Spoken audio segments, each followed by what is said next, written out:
ಸಾಮಾಜಿಕ ಅಸಮಾನತೆ ಅಸ್ಪೃಶ್ಯತೆಯ ನಿವಾರಣೆಗೆ ಹೋರಾಡಿದ ಡಾಕ್ಟರ್ BR ಅಂಬೇಡ್ಕರ್ ಸಮಾಜಕ್ಕೆ ಒಳ್ಳೆಯದನ್ನು ಕೊಡಬೇಕು ಎನ್ನುವ ಉತ್ಕಟ ಆಕಾಂಕ್ಷೆ ಉಳ್ಳವರಾಗಿದ್ದರು ಎಂದು ಮಿಥುನ್ ಪಾಟೀಲ್ ಹೇಳಿದರು. ಅವರು ಪಟ್ಟಣದ ಪುರಸಭೆ ಆವರಣದಲ್ಲಿ ಸೋಮವಾರ ತಾಲೂಕಾ ಆಡಳಿತ ವತಿಯಿಂದ ಹಮ್ಮಿಕೊಂಡಿದ್ದ ಡಾಕ್ಟರ್ BR ಅಂಬೇಡ್ಕರ್ ರವರ 134ನೇ ಜನ್ಮ ದಿನಾಚರಣೆ ಮತ್ತು ಹಸಿರು ಕ್ರಾಂತಿ ಹರಿಕಾರ ಡಾಕ್ಟರ್ ಬಾಬು ಜಗಜೀವನ್ ರಾಮ್ ರವರ 118ನೇ ಜಯಂತ್ಯೋತ್ಸವ ಕಾರ್ಯಕ್ರಮದಲ್ಲಿ ಅಂಬೇಡ್ಕರ್ ಭಾವಚಿತ್ರಕ್ಕೆ ಪೂಜೆಯನ್ನು ಸಲ್ಲಿಸಿ ಮಾತನಾಡಿದರು. ಡಾಕ್ಟರ್ ಅಂಬೇಡ್ಕರ್ ಜೀವನದುದ್ದಕ್ಕೂ ತುಳಿತಕ್ಕೊಳಗಾದವರ ಪರವಾಗಿ ಹೋರಾಡಿದ ಮಹಾನ್ ವ್ಯಕ್ತಿ ಎಂದರು.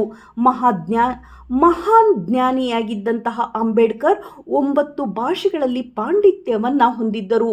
ಅವರ ಅಪಾರವಾದ ಜ್ಞಾನದ ಶಕ್ತಿ ಸಂವಿಧಾನ ರಚನೆಯಲ್ಲಿ ಅಡಕವಾಗಿದ್ದು, ಸಾಮಾಜಿಕ ಕಳಕಳಿಯ ಬದುಕಿನಿಂದಾಗಿ ಅವರು ಸಾರ್ಥಕ ಜೀವನ ಕಂಡರು ಎಂದು ಮಿಥುನ್ ಪಾಟೀಲ್ ಹೇಳಿದರು.